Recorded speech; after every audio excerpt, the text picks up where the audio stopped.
Going to start. Okay, good afternoon, everyone. Thanks for joining us for our webinar today. Looking forward to a good session as usual. We got good lineup for the panel session. I'm sure all of you will enjoy it. So to kickstart the webinar, let me just take you through a couple of slides just to warm up. So this is a slide that we're using when we were promoting the run-up to the show. This is the list of panelists already on standby. Moderator is going to be Pa Arifin. He's a seasoned moderator for Ision. We went through many shows together. Yeah, on the panel, a group of seasoned cybersecurity personnel, including a very good friend, Anthony Lim, together on the show as usual. Anthony, welcome as usual. Yeah, Pa Priyo, Pa Ramu, thank you very much. On standby, Frankie, you're good, I'm sure. Yeah, so I'm waiting for signal that our keynote speaker is ready. So before the keynote came on board as well, this is just a quick run through on the agenda. I consider ourselves as still on schedule. So after Dr. Pratama, we are going to hear from the Bitglass speakers.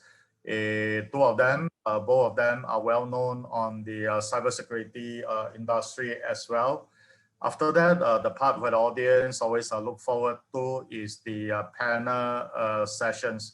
All the panelists are ready. Moderator will be coming in soon as well. So I'm going to hand over to the first so-called speaker. His name is Dr. Pratama. He's a chairman of a community called SISREC. SISREC is well known in the Indonesia, to the Indonesian audience. Dr. Pratama has appeared on media on regular shows. He has always been very supportive of Ision's effort as well. Typically for Dr. Pratama, he wants the audience to be comfortable. We are mainly having a local Indonesian crowd today. He will do the keynotes in Bahasa. Dr. Pratama, all yours.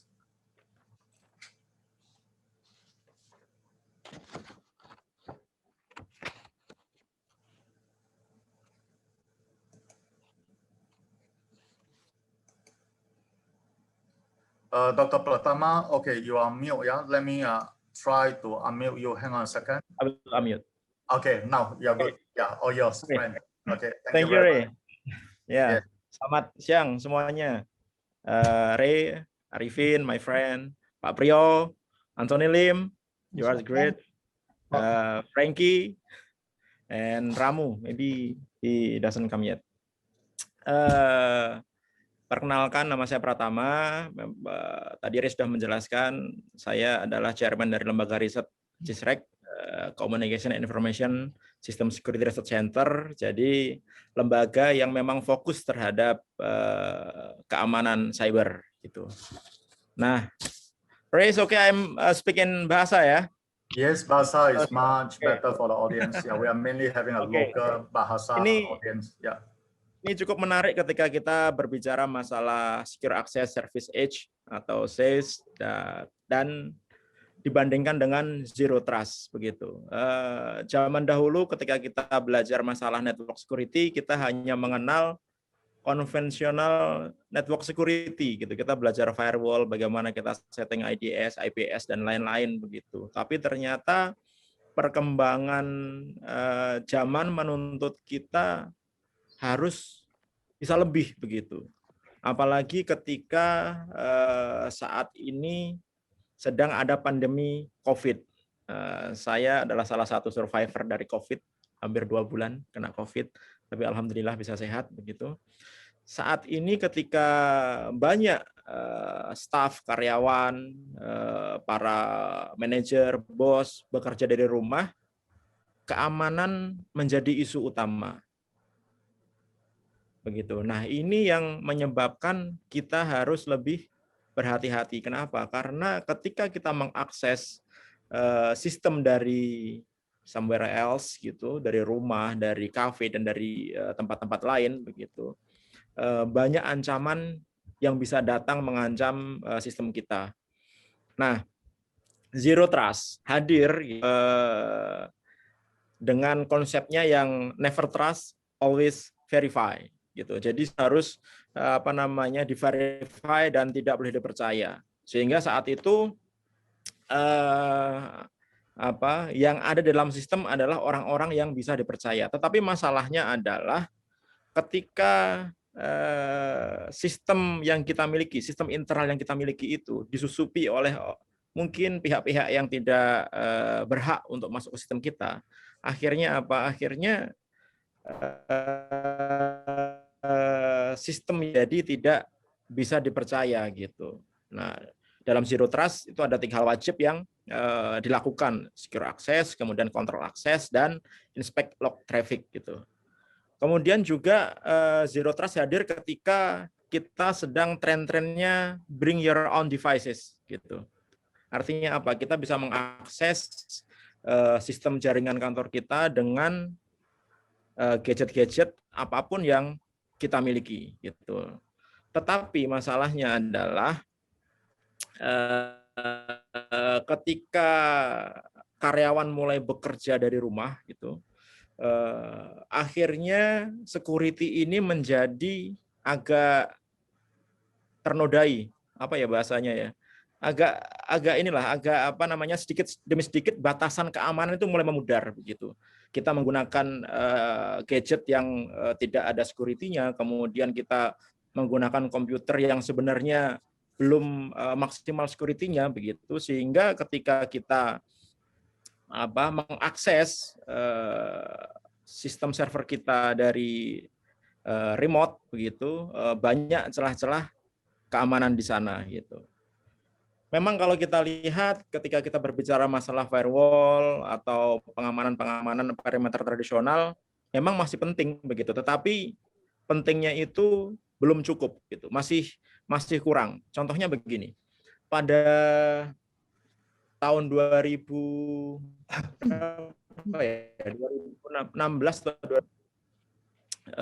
ketika saya melakukan audit di Istana Presiden gitu, kebetulan saya menjadi ketua tim IT Presiden. Saat itu dari Wi-Fi-nya wartawan kita bisa mengakses sampai ke core servernya setnek, setcap, dan setmail. Artinya apa? Artinya pembatasan atau policy yang digunakan untuk pengamanan tidak maksimal begitu. Padahal itu sebenarnya haram hukumnya ketika kita menyatukan akses publik dengan akses private gitu. Nah, itu contohnya seperti itulah. Nah, kalau misalkan institusi sebesar istana saja bisa melakukan itu, artinya banyak institusi lain gitu, terutama di government atau perusahaan-perusahaan yang tidak aware terhadap security juga melakukan hal yang sama. Nah, ini tidak boleh terjadi. Kenapa? Karena kita sekarang tahu bahwa data itu, informasi itu adalah the new oil gitu. Artinya itu adalah barang yang sangat berharga. Nah, oleh karena itu kita harus benar-benar melindunginya. Nah, kemudian ketika zero trust access gitu, sebenarnya ada sistem itu validasi gitu. Jadi semua yang masuk baik kontrol kemudian aksesnya itu divalidasi gitu. Tetapi ternyata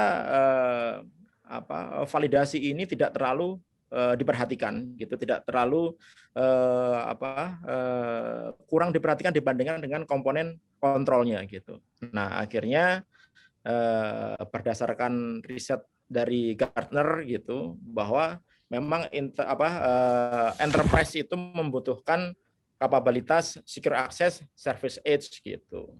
Karena apa? Karena memang di situ level keamanannya itu jauh lebih tinggi gitu. Nah, kalau kita berbicara masalah level keamanan, kemudian kita berbicara masalah cloud gitu. Nah, ini juga menjadi masalah. Kenapa? Karena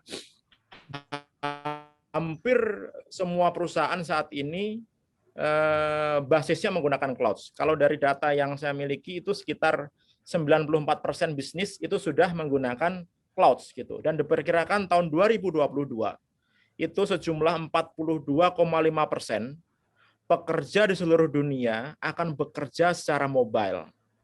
Nah, ini akan jadi masalah, apalagi ketika kantor pusat akan memperluas cabang-cabangnya di daerah gitu. Nah, ini resiko-resiko peretasan, kemudian resiko-resiko pengelabuhan atau resiko-resiko pengerusakan itu jadi semakin tinggi gitu. Contohnya adalah di tahun 2018 saya punya data, saat itu sedang rame-ramenya skimming kartu ATM begitu. Nah, ketika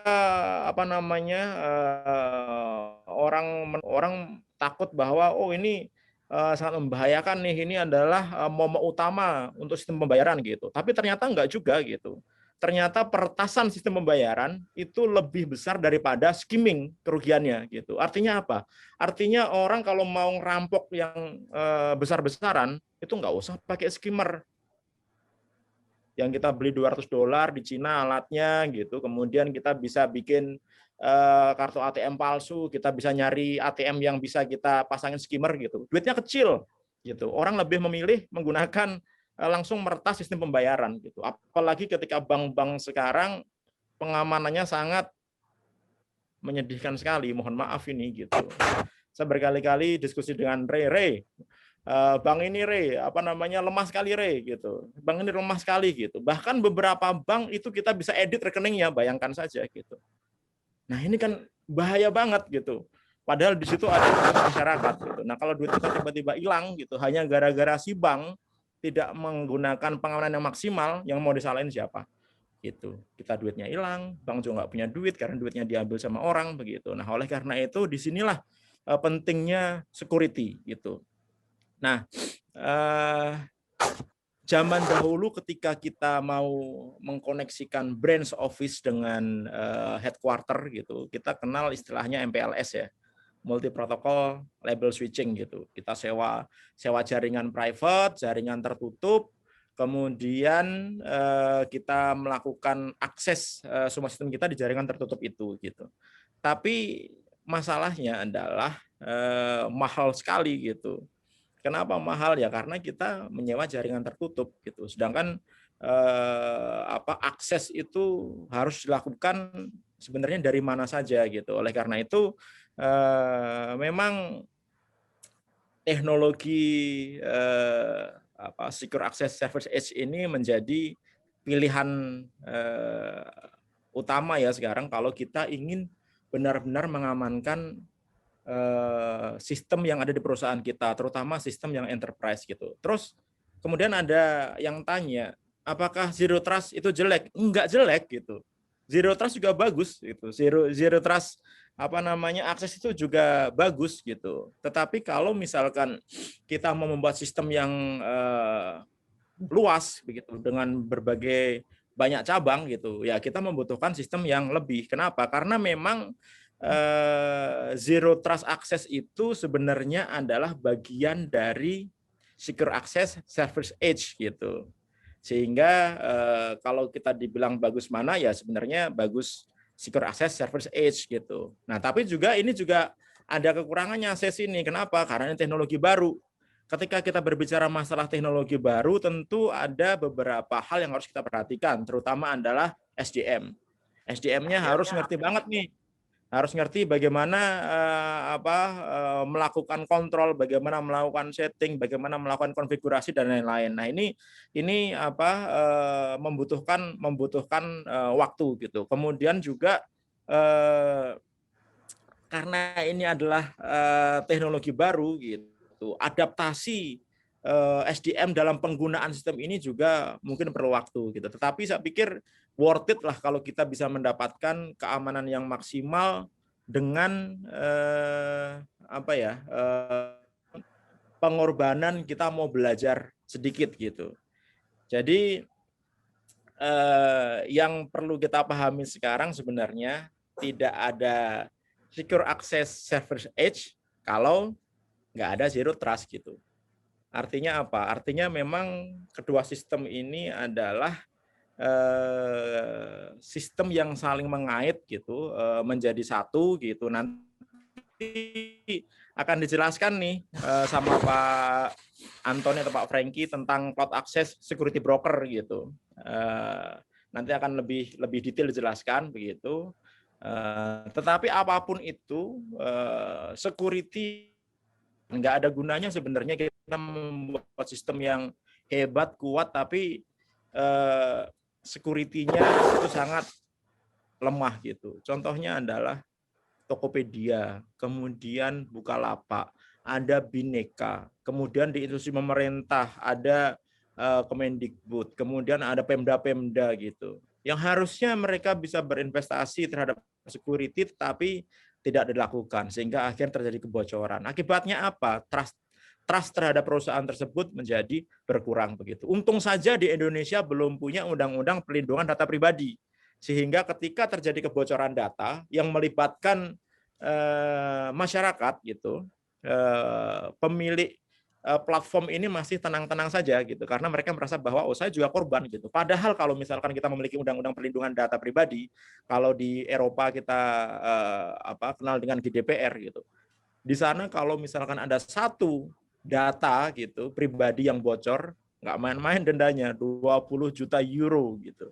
Sehingga perusahaan itu benar-benar memperhatikan masalah security. Nah, semoga di Indonesia undang-undang perlindungan data pribadi juga cepat diundangkan begitu. Ini adalah tugas kita semua sebagai komunitas IT di Indonesia, bagaimana kita bisa ikut mensupport supaya undang-undang perlindungan data pribadi ini benar-benar bisa menjadi undang-undang yang bisa melindungi masyarakat kita. Yang bisa saya sampaikan, terima kasih. Nanti akan dijelaskan lebih detail oleh pakar-pakar yang memang sangat hebat dalam bidangnya gitu. Akhirul kalam, assalamualaikum warahmatullahi wabarakatuh. Thank you, Ray. Thank you, Dr. Pratama. Well done as usual. A very enlightening opening keynote from Dr. Pratama. So today the sessions is going to be all about SASE, CASB. What is Zero Trust? Zero Trust is a big framework. Either you love it or you hate it. Yeah.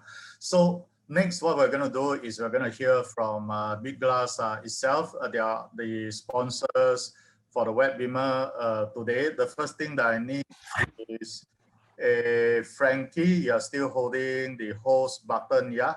I need you to let PK Lim into the panel list as well. Ray, you are the host now. I'm the host right now. Okay, good. So PK, are you ready to come on air? So next we are going to have Mr. We call him PK Lim normally. His full name is Lim Pang Kok. So we are having Mr. Lim Pang Kok of Bitglass, VP for Bitglass APAC, to come on air to say a hello and also to give us his insight onto the same topic. Ray, you have to activate for PK. He's in the attendance list. You are the host now. Sure. Thank you. Second. Yep. Yeah. Go to the attendance list and move. Yes, I PK. found Mr. PK. So first, I'm going to move him across to the panel group. Yep. Thank you. Hey, thank you, Ray. There you are. Okay, you are just going to talk or you got some slide, then I'm going to stop share. No, I have no slide. Okay, good. All yours. Audience is listening into you. Welcome back to the cybersecurity world. Okay, thank you. Good afternoon, everybody. Thank you for all joining this afternoon sessions. My name is PK. For those of you who don't know who am I, I'm actually in this security market for almost 30 years. I actually been start a few companies before, including like Blue Coat, Palo Alto, Fortinet, etc., etc. And then right now I'm actually officially the VP sales for Bitglass. Yeah. So nothing special, but I'm also learning as well. So I'm here to learn from everybody together. Thank you.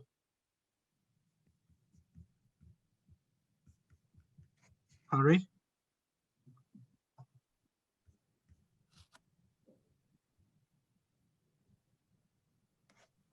Unmute, Ray. Unmute, Ray. You still mute.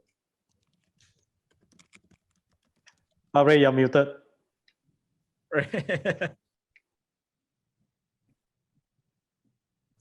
Okay, since Ray is So joining, PK, I just repeat, sorry, I didn't realize I was on mute. Welcome back, PK. We still got a bit of time before we bring on the panel session. So if we go to invite Frankie also Yes. to give us a bit of insight, set the stage for the panelists to come on next. Frankie, you're gonna put on some slide, I guess. I'll stop. Yes, yes, I'm a slide man. Oh, yours, yeah. All right.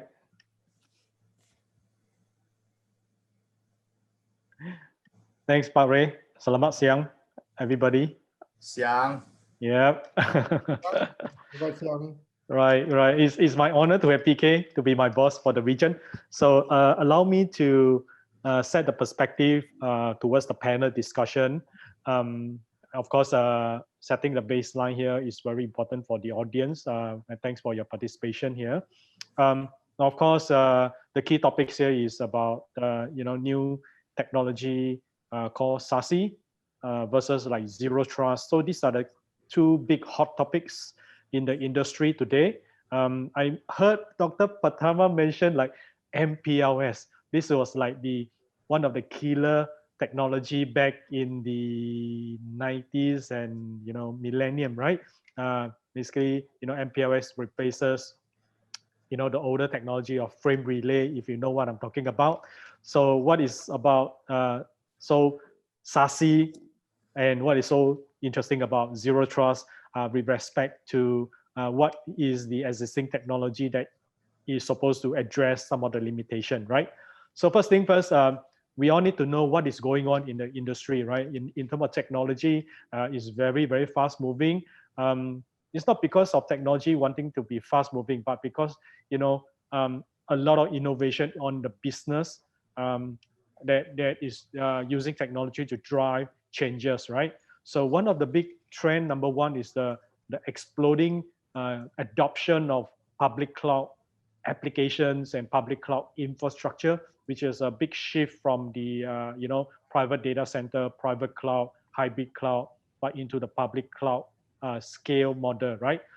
Ultimately, a lot of customers are looking at cloud first initiative, regardless whether they are traditional enterprise or they are the new generation born in the cloud type company. For example, Gojek, right? They are the new gen companies.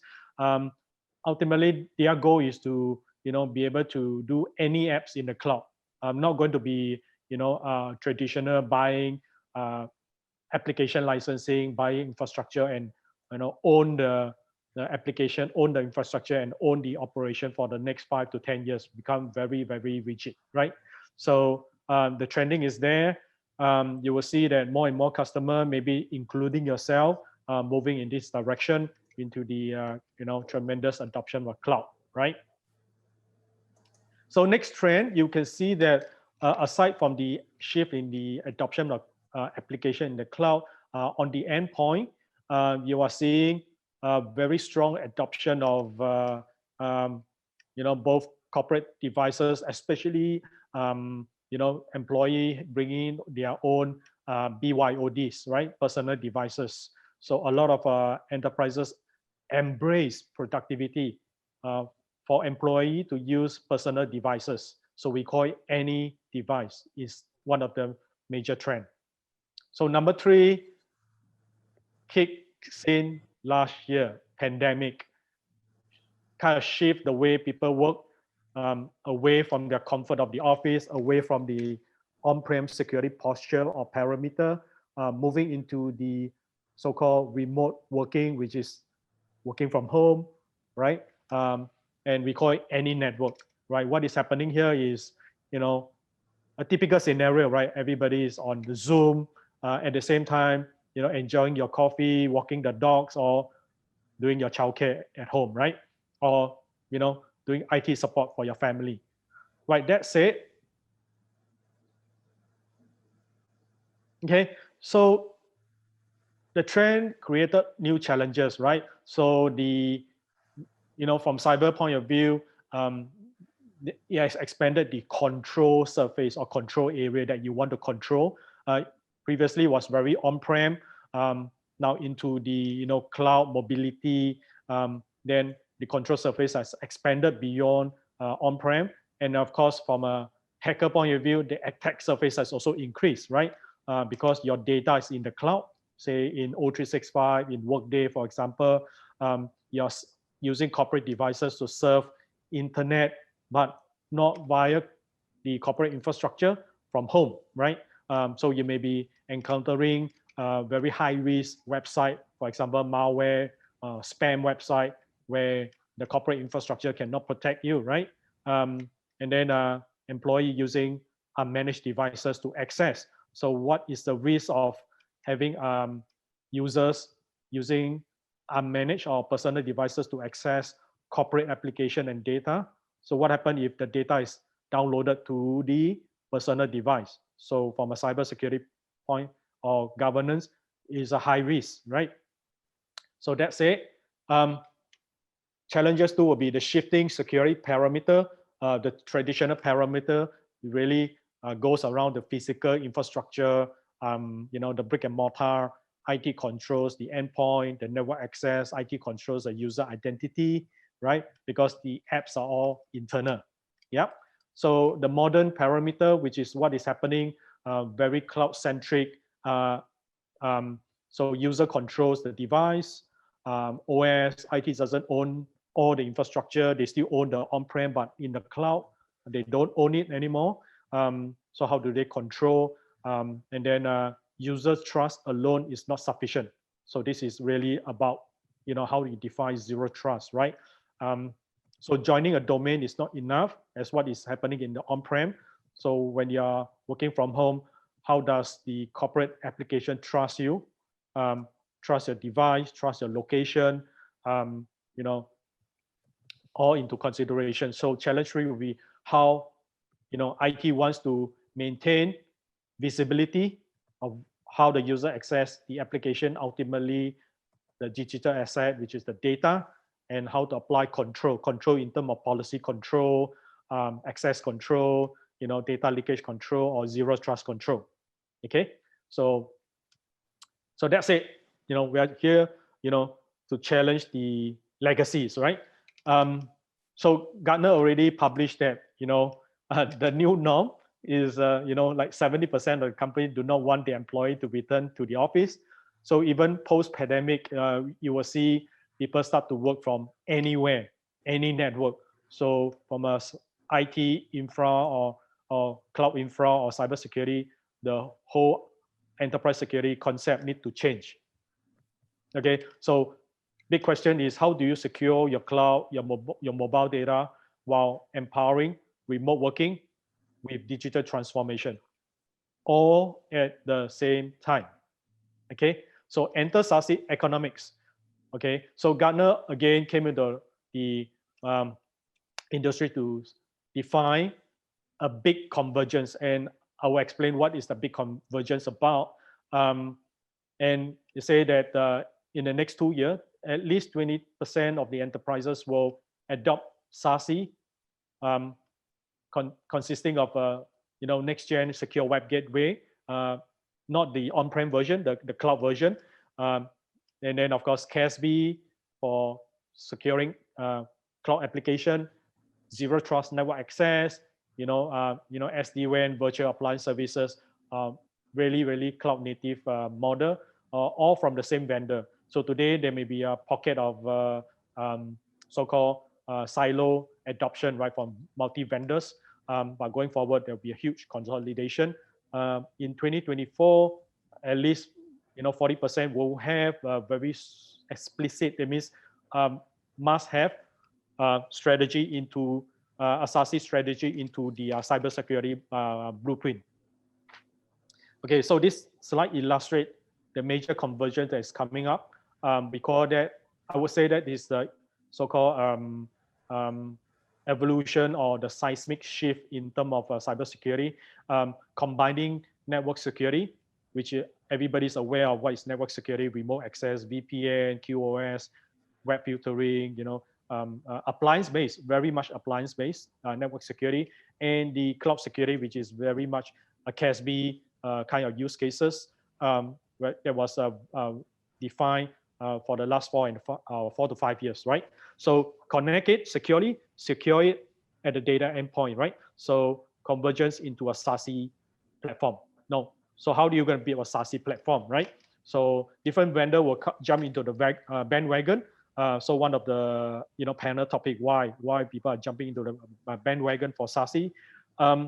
So if you allow me to make some introduction of Bitglass, our SASE platform, we have innovated from a CASB platform 4 or 5 years ago using cloud native design architecture, not based on appliances, not based on private data center, which are not scalable. We are running on a public cloud architecture framework, very scalable globally. And we have make it very easy for us to expand our CASB platform into a SASE platform, right? So, and it's all very modular based on microservices, if you know what I mean. So customer can subscribe to CASB as a service in the cloud to secure any devices, be it corporate devices or personal devices accessing managed application in the cloud. Say examples, SAP, Oracle Cloud Apps, ServiceNow, Workday, G Suite, Office 365, or Slack, for example, right? The next module, next generation Smart Edge Secure Web Gateway, and we are the only vendor that allows you to push intelligent web gateway to the endpoint, okay? Not at the cloud proxy, at the endpoint, so that the user experience will be the most ideal in terms of policy control for web control at the endpoint. So regardless where are the user using the corporate devices, especially when they are working from home, okay? And then of course, the zero trust network access for you to augment or to replace VPN appliances and have better granular control from external backhauling to the internal application without a VPN, okay? So typical VPN is when you log into the VPN, username, password, some advanced VPN will do multi-factor, and then you are connected to the network, meaning you can go laterally to any segment provided the firewall doesn't block you, right? So zero trust will be more granular. It will be role-based. It will open only selected approved application port for you to access. That's it, right? And on top of that, there's a lot of visibility of what you are doing, plus data leak protection, threat protection riding on top. So which VPN concept doesn't provide. So I'm going to pause here. Okay, already said enough kind of like trending, challenges, some baseline of Bitglass transformation from a CASB innovator to a SASE platform player going forward. So do allow me to turn it over to Park Ray, our MC, to continue. So Park Ray, you want to take over from here?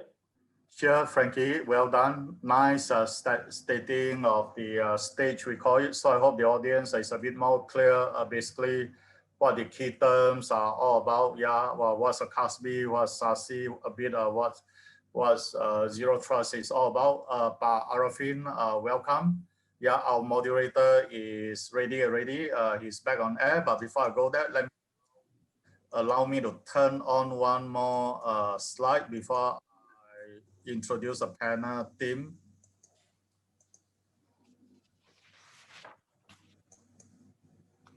Oops, my computer seems to be jammed out. So, okay, I'll do without the slide. We go that way. Okay, all I want to do before the panel teams come on air, I really need to say thank you to an organization called ESPC. They've been a regular supporter of Ision shows. They are also a founding partner of what we call MSION across in Malaysia. So ESPC has done a lot of work to help me to ensure that we are live actually as we speak on YouTube, and they are also broadcasting the show onto their ESPC Go portal. So thank you very much, ESPC. Well done, team. And for now, then I need to introduce our moderator for the day, Parafin. Say hi. Hi, everybody. Hey, hi, okay, so Parafin is a seasoned moderator for Ision. We went through many shows together. I know you was very busy early on in the meeting. I'm glad that you make it. Can you check whether you're able to share screen? Okay, I'm sharing my screen now. Slides? Yes, okay, so all yours. Parafin, all yours, welcome. And I'm sure you can introduce your team panel well. All yours, Okay. Parafin. Yeah. Okay, thank you, Pare. Everybody, good afternoon.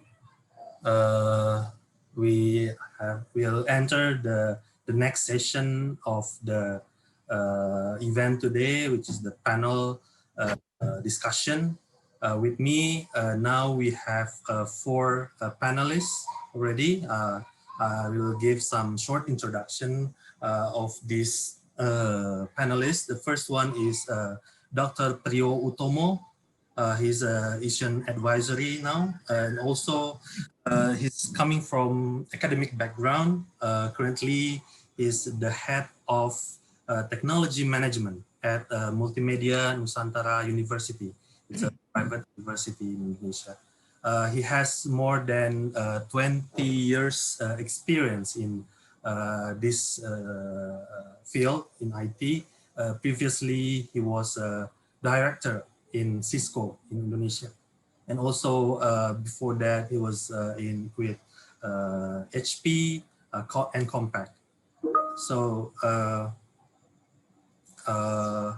thank you, Dr. Priyo, for joining this discussion. Can you say something to make sure that your mic is already okay? Yeah, nice to meet you, Pak Arifin, and also all the panelists. Nice to meet you all. Thank you, Pak. Our second panelist is Arifel Ramu. I hope I say it correctly. He's currently a CTO at Tonic Bank. It's a digital bank based in Singapore. He has more than 15 years experience in IT industry.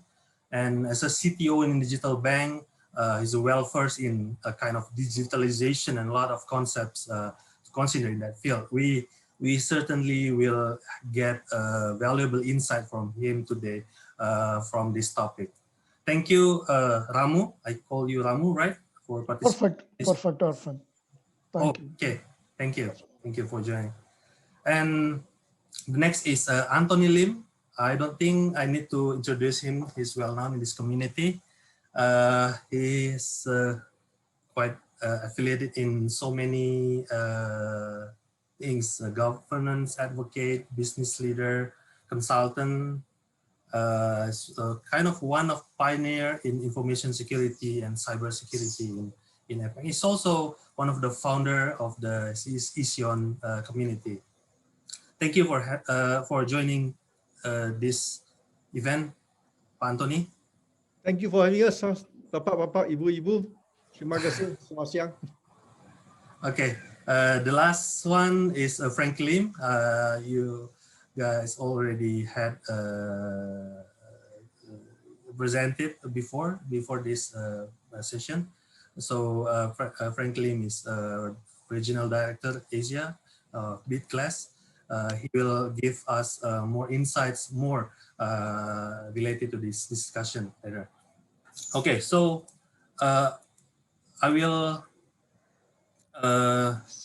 go to the questions. So I have 4 questions now, and first I will ask the panelists questions, and I hope also other participants can ask questions, and you can post the questions in the chat.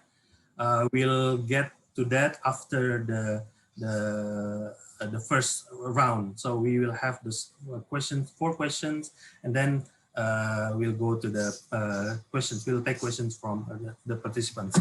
Okay, my first question is for Dr. Priyo.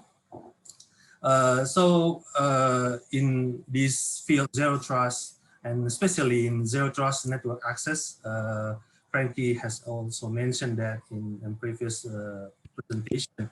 What's your perspective of that kind of technology versus VPN? VPN, we've used that so many, quite long time before.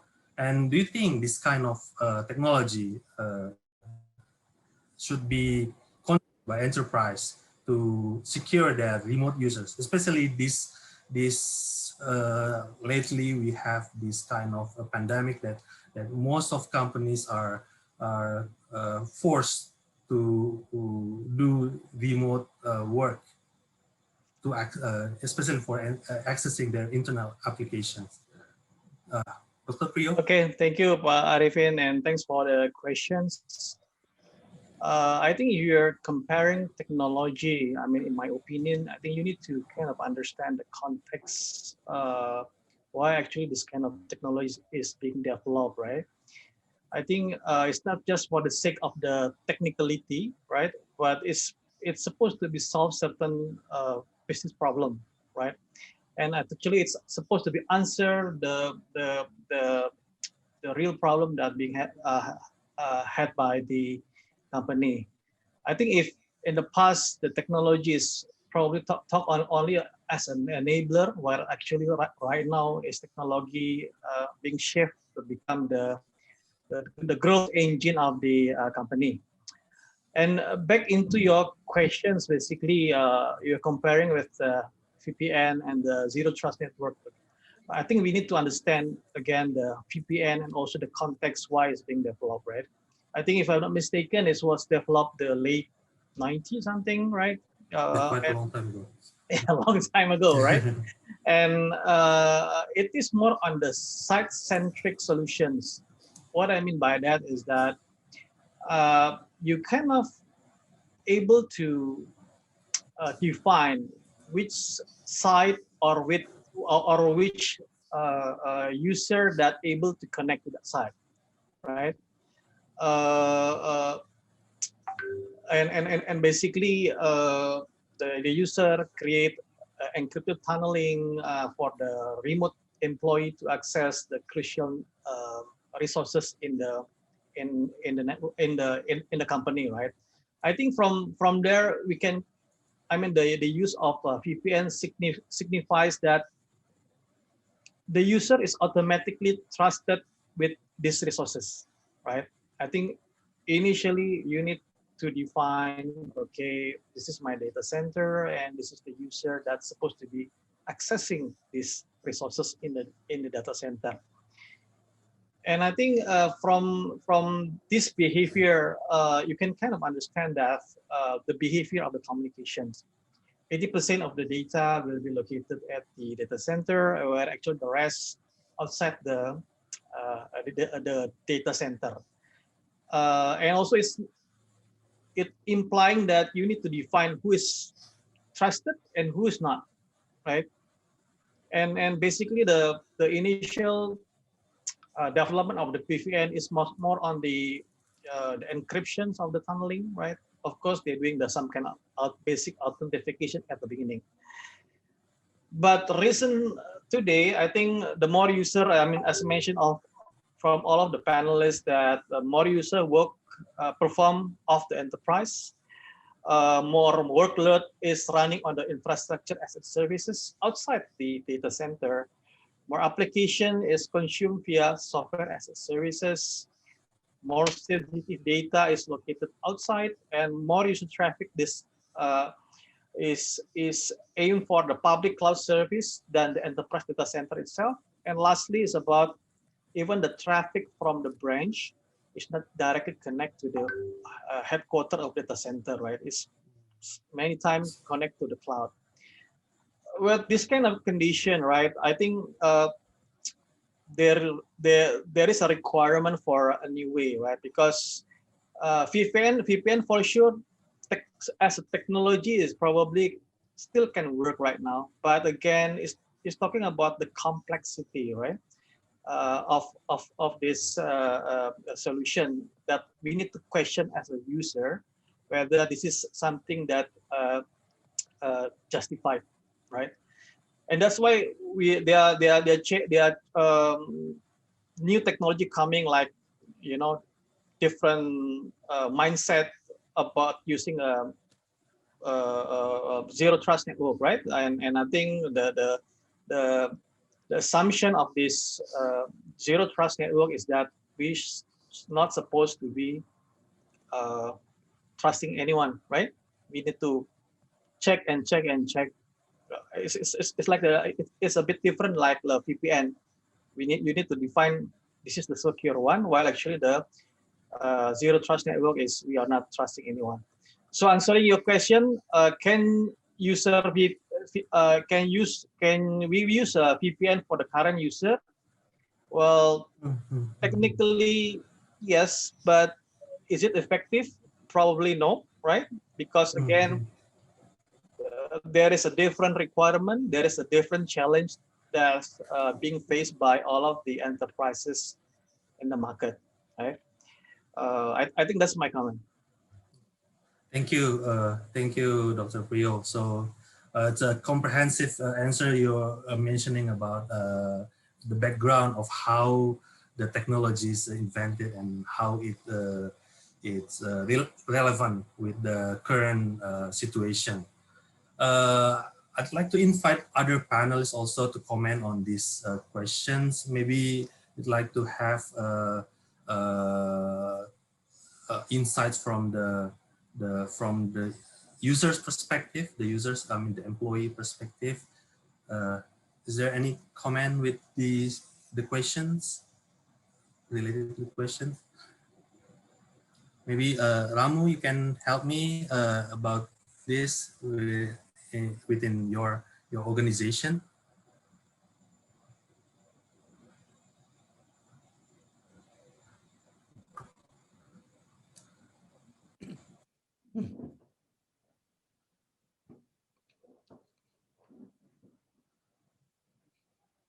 Okay.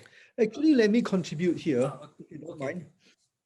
Zero Trust Network is actually part of the whole SASE concept. At the same time, you know, it's not about, it's a progression from VPN. It doesn't replace the VPN. There are occasions where you still use VPN, there are occasions where you use Zero Trust Network. Well, when you watch your football, you still use VPN, for example. I mean, I'm just kidding. But so actually, these are actually different various components that form part of the bigger picture, depending on the application. So it's a but you know, today the new concept of zero trust network is because of the increasing complexity of cybersecurity and increasing complexity of all the attacks. Zero trust had been around for more than 10 years. For the past 9 years, nobody cared. But then with all the new concept and all the new attack and all the COVID new normal network infrastructure, then this zero trust suddenly come into the picture. I see. So according to you, there are also cases that we can use both of technology simultaneously. Is that correct? Not really, because VPN is used for simple remote access. Is it like when from your home or from the office to the connect? Whereas zero trust network is more of the whole concept of the whole network in the whole enterprise infrastructure concept. Whereas VPN is one single component. I see. So the technology itself is still being used, but with the, in the user's perspective, they can use the zero trust network accesses by using the technology. Yes, for example, VPN is how you achieve zero trust. You see, it's just a component of the whole thing. I see. Thank you for the additional comments, Anthony. So I'd like to go to the questions. You also mentioned about the SASE. Yes. It's the zero trust concept has been around like 10 years, but now because of the situations getting need these kind of technologies even more. So it seems that more vendors are jumping into this bandwagon. Yes. So do you think, is there any urgency for this? What's the considerations and benefits for the enterprise of using this? So yes, thank you. So yes, you brought an interesting point here. Even SASE, the same as Gartner actually originally talked about SASE 3 or 4 years ago, but nothing happened. But last year, less than 1 year ago, suddenly 10, 20 vendors start to talk, we have SASE. When one vendor says we have SASE, another one will have, then many vendors we also have. You're not ready. So what is this? You're right. Why is bandwagon? Why is the urgency? And again, I believe that one reason why there is SASE is cloud-based. Okay, it's a very strange name, Secure Access Service Edge. So we know it provides security, secure access. Then again, we need to understand what is service edge, because with the new normal and all the lockdown and the remote access, the whole edge computing concept, the whole network infrastructure concept has been redefined. And a lot of these are now cloud-based. In fact, in the lockdown, cloud services and data center services are booming because everybody have to go to remote access. In fact, people like Alibaba and all their cloud services enjoy 20 or 50% increase in service in the past 1 year because of the COVID lockdown, because of the increase of the work from home and all the diversification of the network infrastructure because of the lockdown. So SASE is part of this thing. Because SASE uses the cloud. SASE is a collection of a variety of components that combine networking and security, using the cloud as a basis and platform, to provide the security benefits for the enterprise. So that is why, yes, is there an urgency? My answer is no, because we're not really ready yet. 6 months ago, 6 months, 9 months, nobody heard of SASE. Now everybody talks SASE. Are you sure? Are you ready? You talk to 5 different vendors, they have 5 different ideas what SASE is, although mostly it's the same. So most important for the end users, what do you want? For the enterprise, what do you need? You see, and how does SASE meet your requirement? What are the components in SASE, which also include zero trust, which include CASB, access broker, and also firewall as a service and other software as a service components, which provide the computer security components for the network infrastructure enterprise, through the cloud. So what are the considerations is, of course, scalability, because it's cloud-based, cost savings, things like that, you see. But it's not overnight. Oh, I want SASE. You call vendor. Hello, Mr. Vendor. I want SASE tomorrow. No, you have to. It takes months to decide what components you have, what components you need, what do you want to secure, what is your workflow. It's just like any other network security infrastructure project. Anyway, so people, the considerations are the same as any other enterprise security network project. It's just that this is a new packaging of the components of security, including SD-WAN, including, like I said, zero trust, and now leveraging the cloud, because today a lot of us are using the cloud services to provide and remote access services. So, I'm not really giving a very high level picture there, but I'm answering your question. So is there an urgency? No, for the vendors, there seems to be some urgency, but for the enterprise, again, we need to consider SASE or not SASE. We need to understand what we need to secure. What is our workflow? What is our asset? What is our components? And then we work from there. So basically, we will still follow the how to cope with the information security by doing, like, visualization of our assets on what's the risk and how we need to cope with the risk and things. So it doesn't mean that the SASE itself is an urgent, but doing the whole process correctly is more important, and you need to do that. And then based on that, if we need SASE, then there's one option. Is that kind of... That correct? You are right. Okay, first of all, before we can do any security, you need to know what your asset to secure, what are your risks to secure. And on that basis, then you deploy the SASE. And SASE, again, is a collection of many components. Yes. You may not need all of it. You may not need all of it today. So you said what you want, and then, because even you get everything, it may not meet your requirements. So, you take it a step at a time. In that sense, that is the consideration, and then you get the benefits, which, the scalability and, and the costing option and all that kind of things. I see. Thank you, Anthony, for the answer. Yeah, so it also maybe connected to the first questions, first answers by Dr. Theo, that the uh, the environment itself is getting changed for some companies due to this situation lately, and that may be we need to assess that if that's those if we need the whole pack of SASE, like the SD-WAN, the zero trust network, etc., then this is also one solution. But it depends on it depends on the situation, the environment of the enterprises are using. Yes, correct. Because in the past year, even before COVID, many organizations embark in the digital transformation. So in digital transformation, and when COVID come, you lagi faster, you taro, you hamtam, you just carry on, BYOD and remote access and mobile applications. So you lose control of your network infrastructure, assets, and workflow. So you get it in place first, and then SASE, piece by piece, where is the key CASB, where is the SD-WAN, where is the zero trust, will help you meet your requirement. Frankie, I think we can give a better picture later. Yeah. So there's a call from Anthony. Frankie, do you want to add something on this question? Comments on this question? Yeah, sure. I think maybe backtrack a little bit to add on to Dr. Prio.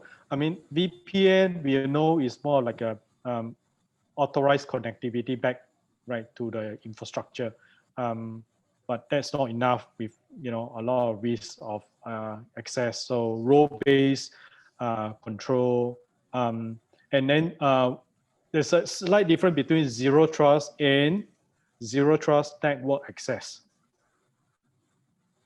Right, sounds similar, but zero trust is more broad. So it's like you apply a question, right? Zero trust. How do you do zero trust on your identity? How do you do zero trust on your PAM? How do you do zero trust on your access, right? How do you do zero trust at your application? So it's very broad. Whereas a zero trust network access, okay, by definition of Gartner, this is really a new concept. It's mainly to augment VPN, really augment VPN's current limitation, which is more for limited number of users, but VPN doesn't have a lot of granular controls and lack of visibility, lack of adding so-called data protection, threat protection on top of just opening up the access into the infrastructure, right? So you don't see, you can run so-called a DLP or a threat protection ATP within the VPN appliances, right? So that are kind of limitation right now. So that's all I would add to supplement the two panelists' conversation at the moment. Okay. Thank you for the additional comment. With that, I will proceed to the next questions. Sorry, it's not showing all. So this is for Ramu. You are in doing business transformation, innovation in your organization, in your company. So from an user's perspective, do you think or do you foresee SASE as being part of your security strategy to increase security of your business transformation and innovation? Arfin, thank you. That was a fantastic question. It's more relevant. I would like to know, probably the short answer is yes, of course, but I would like to put the paint and context around it and explain about who we are and how the context is get into this modern security framework and how that will be fit in. Being a Tonic, I'm from Tonic Digital Bank. Being a Tonic Digital Bank, it's born in a cloud. So you might surprised to hear the bank is born in the cloud, which is, bank born, which is never heard in security world. Yeah. We are, how come security for bank is running in the cloud? So we are operating out of Singapore and licensed in Philippines. But when you look at we run all our workload, it is a multi-cloud infrastructure. And it is running in multi-region, multi-availability zone today. And what you have is, being a virtual neobank, all you have the offices. The offices is very basic perimeter security and VLAN management. The main, all your workload, which is going to run out of, remote. When I say remote, it can be multi-country and multiple cloud, different type of workload. Now, this complexity you bring into the security architecture mindset. Now, you need to manage security application architecture and network connectivity architecture, and then you're bringing with your real WAN capability. Now, still even going for the enterprises like us, we have two challenges.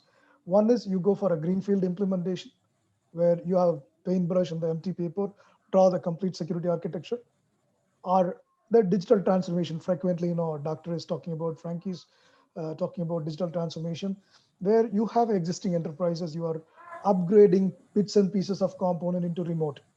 How today in the pandemic, you're allowing your call center people or back office operation guys working from home and accessing the data and application, which is very sensitive. For example, your core banking, your card management systems, and your call center team is attending the calls from home. So how this is feasible, that's where the transformation piece comes in.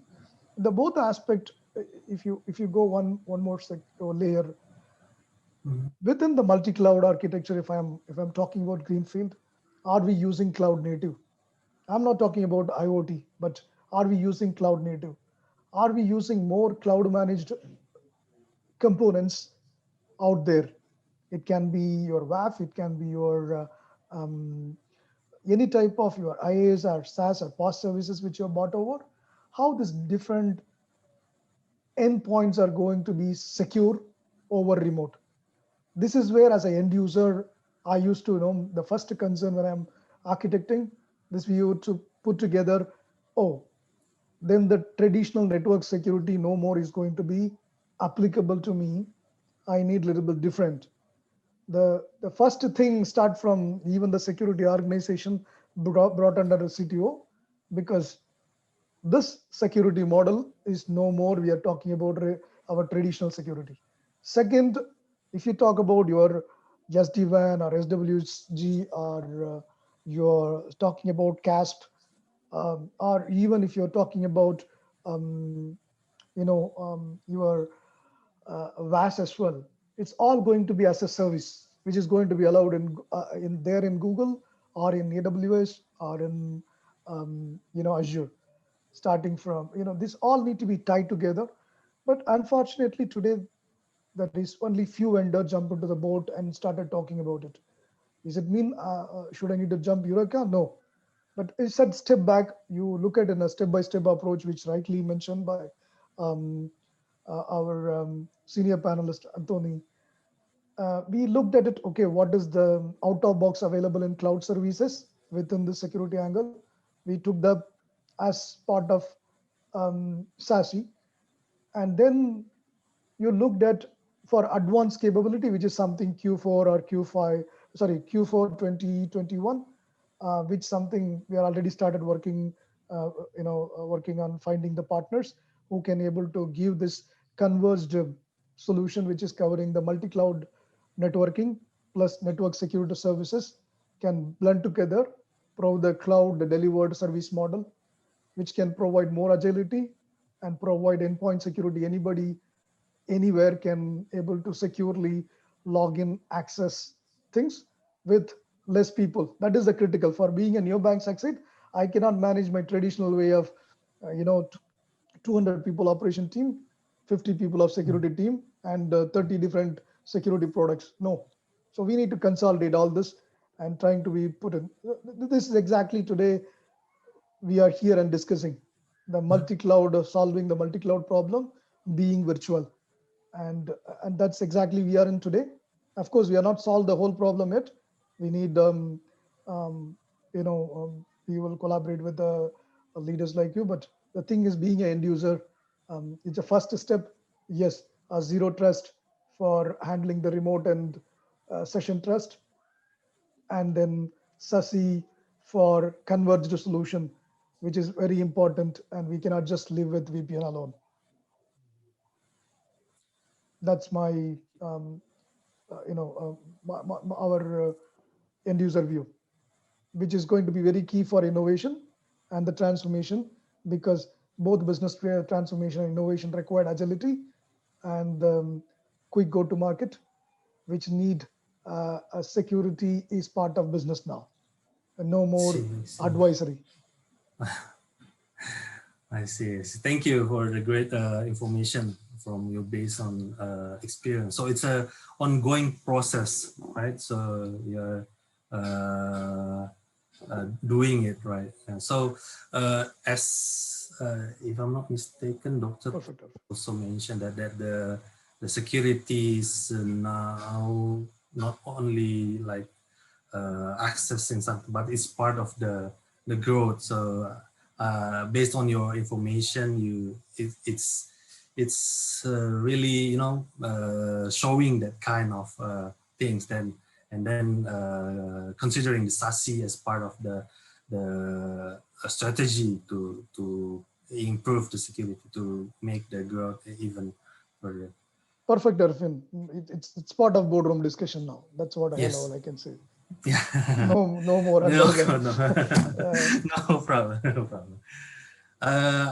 So because we still have time, I'd like to invite other panels as well to comment. Maybe from not an user's perspective, but as you may have your own experience based in. So do you think it's a good strategy to secure our business transformation innovation? So Arfin, let me add on to Ramo's comments. So to me, very honored to have Ramo Tonic on the show. So for sure, for somebody like Ramo, he's what I call at the leading edge of technology. First of all, digital banking is very new. Second of all, banking is banking. Banking is always ultra conservative banking. You need to ensure that nothing goes wrong, because first of all, it's about trust. Trust of everybody who dare to put their money with you.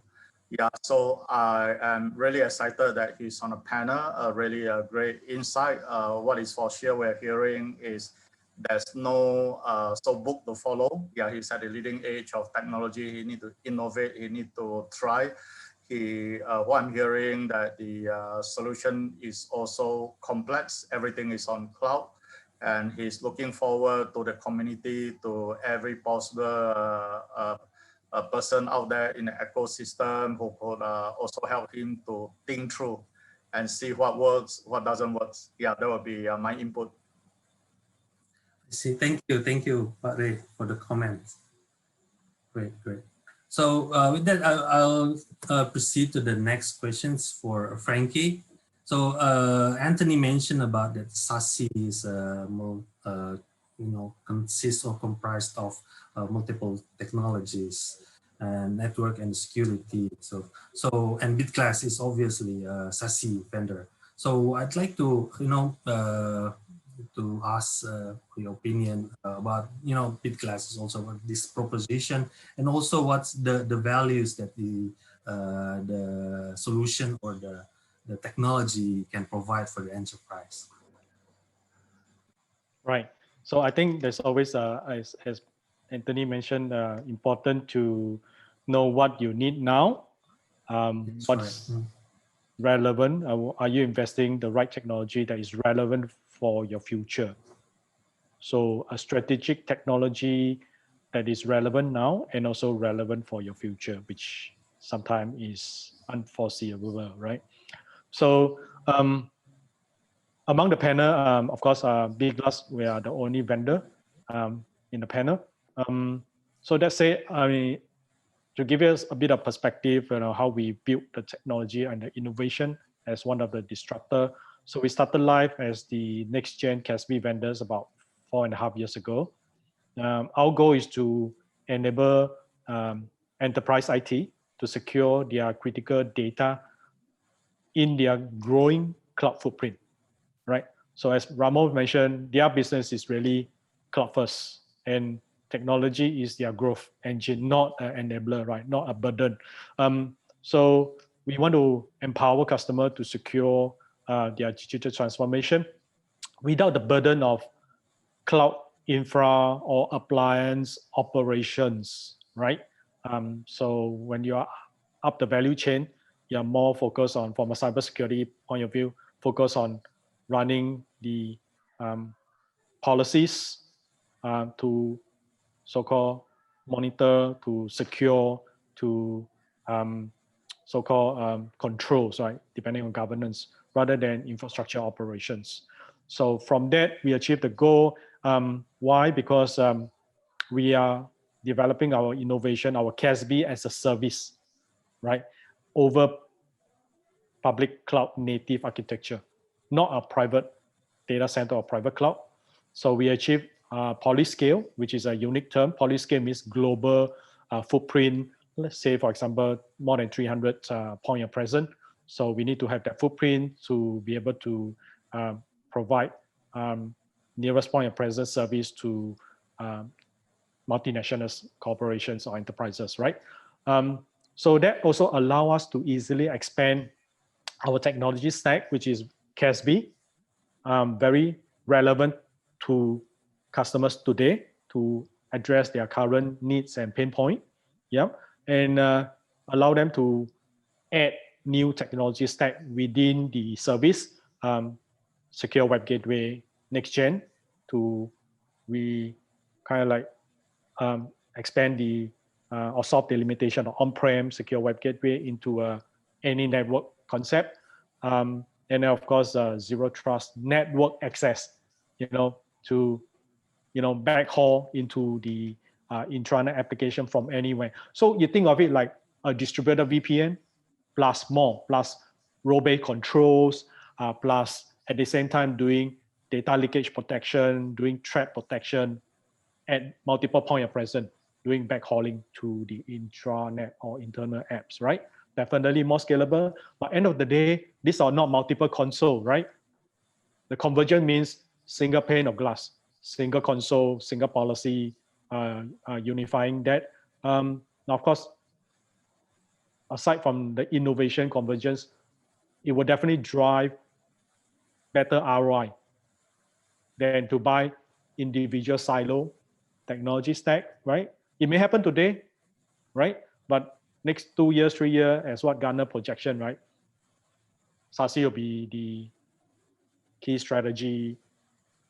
Customer will be adopting it. So why would customer adopt it? But ultimately, they want to reduce cost and make sure that technology will address their future problems or gaps better, right, than the current technology, right? So allow customer to focus on security monitoring, apply policy enforcement, controls to secure their critical data, may not be burdened by infrastructure management anymore. So that's the whole unique value proposition that we are driving in the industry, be it CASB that is relevant today, or adding more technology stack into a SASE play. I see. Yeah, so many, as Anthony mentioned also so many vendors lately, I mean, within this situation, pandemic situations, all of a sudden, many vendors mentioned that they have SASE, but Bitglass has been, around with for quite some time, I think, right? Based on this technology, and one of the vendors that specialize on this kind of cloud technology. Yeah. Yep. So the foundation will be different because all these are SASE as a service, secure web gateway as a service, zero trust network as a service, or CASB as a service, right?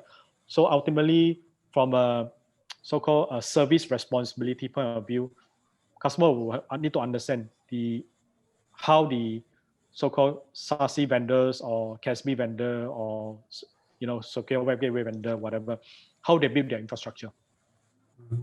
Because customers don't operate the infrastructure, right? What they care about is service assurance, SLA. So if you're offering a service, customer will care about SLA. Where's your SLA? You know, how do you enforce your SLA? You know, is there a penalty tied to your SLA, right? Because the foundation need to be rock solid, scalable, right?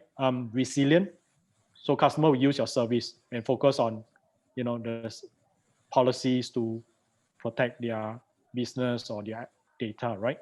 So if your service is not stable, you know, even though you have 1,000 features, your service down, there goes your 1,000 features, right? Together. So foundation bit is very important. That's what we are proud of, to be a polyscale, and we make our founder make the right choice to go the right direction for full cloud native, public cloud native architecture, and developing our you know, services on top of it globally. Okay, team, we have two interesting questions in Yes. the Q&A. There are two interesting questions. So any more additional comments to, on question 4? If not, I think it's always interesting as a panel team to take on the questions from the floor. Yeah, I think we should proceed on the questions from the floor. Okay, so Parafin, can you read out the first question? The first question is from Pak Dani Yulianto. He asked how to implement zero trust in traditional infrastructure. Is there any strategy model to implement that kind of? Okay, so let me add on only one more point from Pak Dani. Pak Dani happens to be a friend of mine. His question is from the system integrator perspective. Yeah. Any takers from panel team?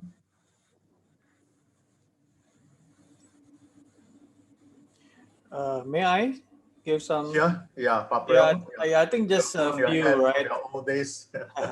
Yeah, I think this is because, I mean, the perspective is from the system integrator. I mean, you have a customer, right? That you want to pursue, right? So I think the first one is really understanding where is the appetite of this the customer, right? Actually, where actually the security or the technology aspiration or vision of this company, right? Is it something like for example, if Paramu mentioned his company is more on the cloud first, then okay, this solution is have a big opportunity, right? But if it is not, then I think you need to kind of understand about what would be the potentials or the use case of the use of SASE, right? And starting from there, right? I think at certain, company buy a solution with different reason, right?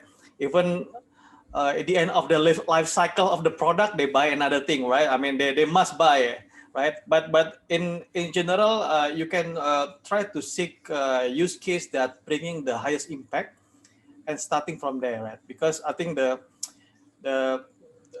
for sure the company owner need to have a big impact that or big assurance that the new solution being developed is something that really bring the the safety, the confidence of their customer to deal with this company. I think that's my 2 cents. Arfin, can I add it more? Yes, please. Probably from my end user perspective to the vendor. So when we are looking at zero trust architecture itself, you look at it whether are you building a heavy branch, lightweight branch, which is a thin branch, or a heavy cloud model. So heavy branch, which most of us we implemented in our lifetime, we put multiple data center with the BCP in place. We put different endpoint security, which is endpoint security is not new. It was last 5 years they are selling, which how you connect your router, VPN, firewall, WOCs, SWG, DLP, you connect all this. But it is either one location or probably 5 different locations, put them everything, monitor through your SOC and other stuff. But when you're moving from heavy branch to thin branch or heavy cloud, that means when you are moving from your traditional operation model to your transformation model. When you are bringing transformation modeling comes in, you slowly move from a protected network to slowly start accepting remote connections or remote infrastructure such as a private cloud, because that is what still Indonesia, let's for example, people are trying. Instead of going into public cloud, why don't you do a private cloud?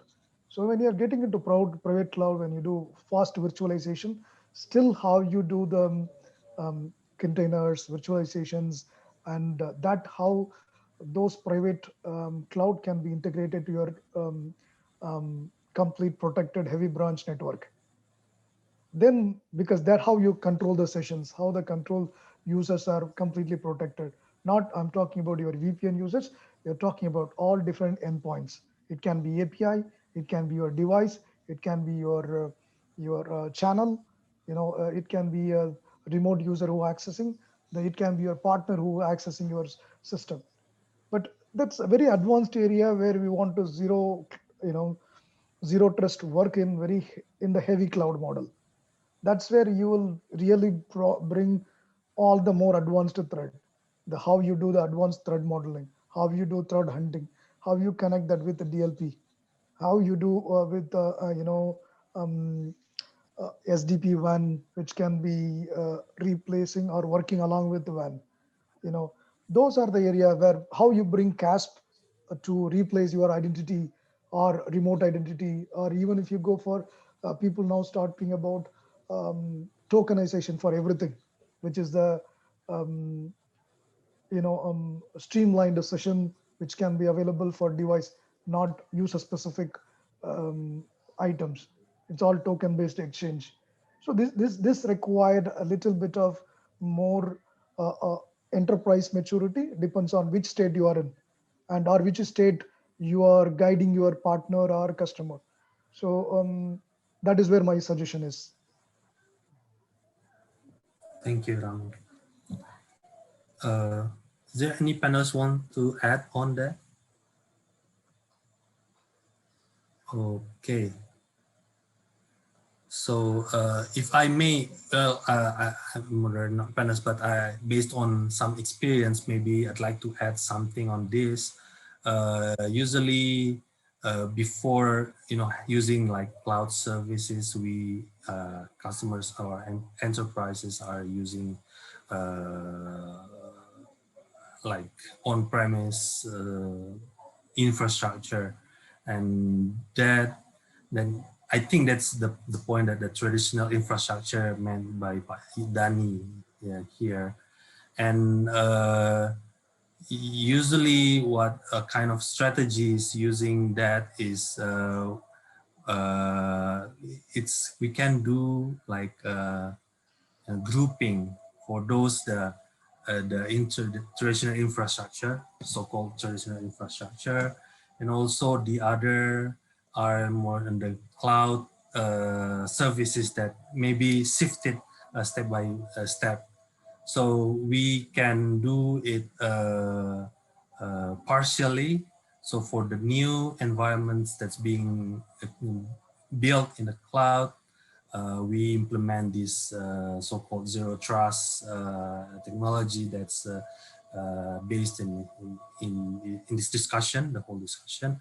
And for the traditional infrastructure that we've already owned, we can put some part of segmentation that's on how to well, hopefully that will be still at that size, and the cloud or zero trust base will be become grow or larger in the future. So yeah, maybe that's some additional comment that I can do on these particular questions. So if there's no other comments on this question, I'll go to the next one. Oh, okay. So question is from Pak Ari, I think. He asked about how big additional cost to add the SASE or zero trust on top of a traditional one. So maybe because related to costs, vendor sites, Frankie, you may comment on this. The question is to add additional. Okay, let me repeat the question, Frankie. How big additional cost to add this SASE or zero trust on top of traditional one? On top of what do you mean by traditional ones? Okay, yeah, Arfin, yeah, go ahead. Yeah, I think it's the traditional, architecture, I think. Architecture, yeah, when we are not using this SASE or zero trust environment.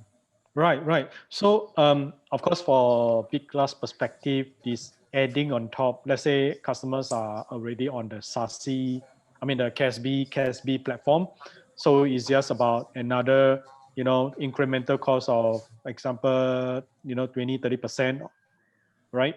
Rather than to go on another silo approach of, spending the same amount, higher amount of dollar per technology.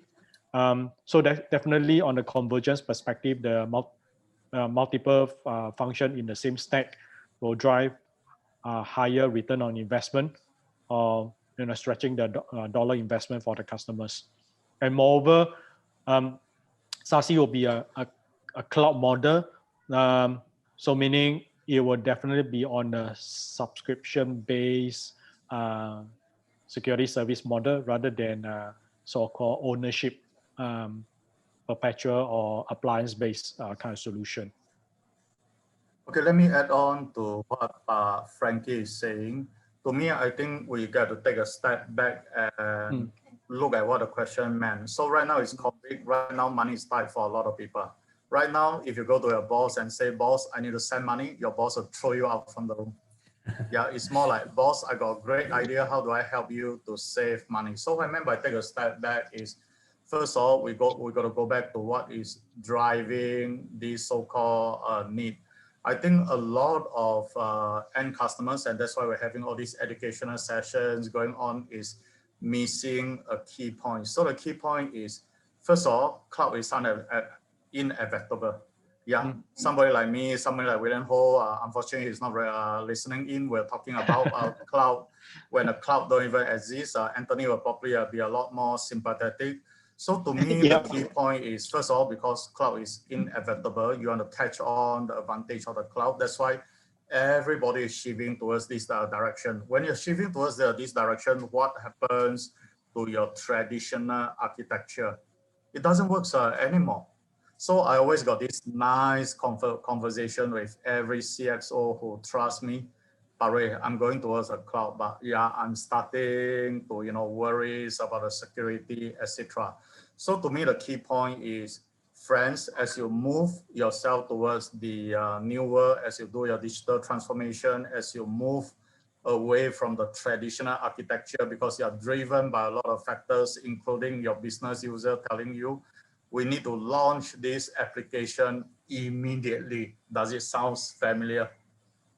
Yeah, so what's going to happen? It's not about the cost of adding on SASE. It's about the need in the first place and what is the consequences if you don't want to do it. Paramo, I'm sure, yeah, you will agree. Yeah, you are at the age of innovation. Pak Ray, let me add on to this about the cost banking on the perspective. traditional architecture, that will be my key point, for example. Okay, not only that, you see, the whole, what you all have brought a good point there, because SASE is mostly cloud-based. The whole costing perspective is changed. You're not buying appliance or different assets. So it's moving on from more a capex to an opex model. And a lot of people like this. Again, we come back to why it's all the hype about the SASE is because of, especially you said money is tight today, nowadays times are hard.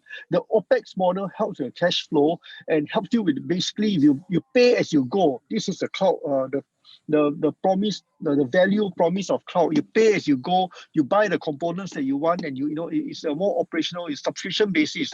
What you want, you add more. What you don't want, you add, you take away more take away some next year, and things like that. You see, on top of that, because it's a cloud-based SaaS subscription model, you no longer need maintenance. You no longer need a lot of your own local technical expertise to deal with it. No need to upgrade. No need to patch. Because all that is being cranky. Correct me if I'm wrong. All that is being taken care of by the provider. Yeah, which brings me back to the first point. So there got to be a driver in the first place, and the driver is because of the current situation, digital transformation, the so-called attractions of the cloud, the competitiveness of business. You just cannot stay on your traditional architecture anymore. You got left behind. Yeah, so it's not a matter how much cost it's going to add. When the driving force become big enough, you automatically would have to think about it. It's like the fire is burning on your backside. What are you going to do? You're going to jump, right?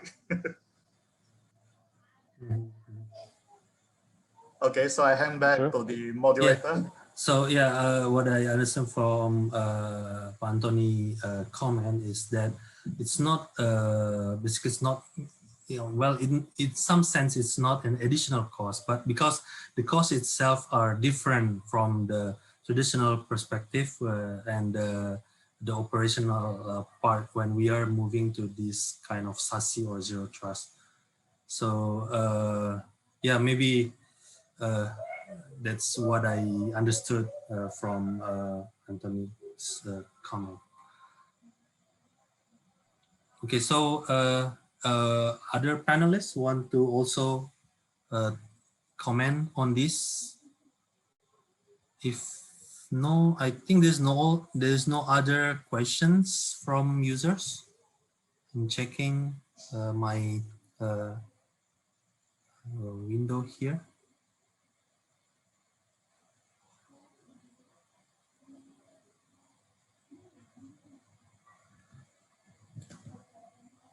Okay, so because we don't have any questions, maybe I'd like to ask if panelists have you know, final comments before we close this discussion session. Yeah, Arvin, probably, no, I will add it before. No more questions. Then I'll take back the thank you, moderator. Okay. Pak Re. Yes, yes. Ramu is Want to say something? Yes, say something. Yeah. Okay. Paramu, continue. Sorry. Rama, probably I'll take a minute. So even though this is a nice concept and quite almost a couple of years we are discussing a lot, only suggestion is when you are evaluating, don't get into a contract of 5-6 years, because there's too many newcomers are coming in. This is very niche place. Don't commit anything more than 2 years of contract, which will go into, because no vendor pro in this area. They have everything now because it's purely new and everybody trying to consolidate, and none of the solution is in a great shape as of now. So please don't put into a long-term plan as part of strategy, rather than go for a small chunk. As I think Franklin or Anthony, one of you explained, understand your process and go with the chunk by chunk. So that is my request. Yeah, thank you. That's all. Thank you, Ramu. Okay, thank you, panelists, for great discussions today. Thank you for great hosting. Thank you, Anthony. Well, certainly, thanks. Hopefully, it's beneficial to among the panel peers and of course to the audience. And thank you also, Pak Frankie and Pak Ray for facilitating and hosting. Okay, so guys, panel team, if you all guys are good, Arvin, well done as usual. Yes. Thank you, panel team. I still got a couple of last tasks that I need to complete before we can end the session. So one request from our sponsor is there's a nice, very short video on what SASE is all about. Let me play it for everybody. But before we go to that as well, for me, I call it a commercial break. Just a short 2 minutes. So the other message that I have for the audience today is we got limited number of CSSP still as of date in the Indonesian market. One of my dream has always been to grow the CSSP community. Arvin, you're a CSSP. But Anthony, you're old champion of the CSSP and IC2, of course. So we got class coming up in March, starting on the 6th. It's an all weekend class, 5 Saturdays. Very tough, but normally I draw a very good response. So asking the community, asking all of you to help me to spread the word. On top of that, something exciting, we are getting some support communications going on with a company called Offensive Security. Offensive Security offer a very nice certification called OSCP. So that one is a hacker's dream. Yeah, if you want to be recognized for your hacking skills, the OSCP is the right certification to go for. So the good news is we're offering a combo. If you need some good pricing to take your OSCP as well, we got some special discount voucher supported officially by Offensive Security. So with that, I end my 2 minutes of commercial. Okay, guys, don't go off immediately. At least let's spend 1 hour. We understand something. At least all of us have a better understanding of what SASE is all about. Let me play that short video, very short, and we will end from there. Hang on a second. Let me bring back my screen and let me turn it on. Web destination, on-premises resource or infrastructure. With cloud computing, BYOD, and remote work, corporate data is accessed and stored everywhere around the world. Organizations need to defend this data, block threats, and achieve regulatory compliance. But using choke point security appliances for policy enforcement is no longer a scalable, viable strategy. Bitglass's secure access service edge platform integrates its Magic Quadrant leading cloud access security broker with zero trust network access and the world's only on-device secure web gateway. Bitglass provides a single dashboard for configuring policies that secure data consistently wherever it goes. Deployed in the public cloud, Bitglass's polyscale architecture boasts an industry-leading uptime of 99.99%, delivering unparalleled performance and real-time scalability anywhere in the world. Total cloud security, consolidated ease of use, and unrivaled performance. Only with Bitglass.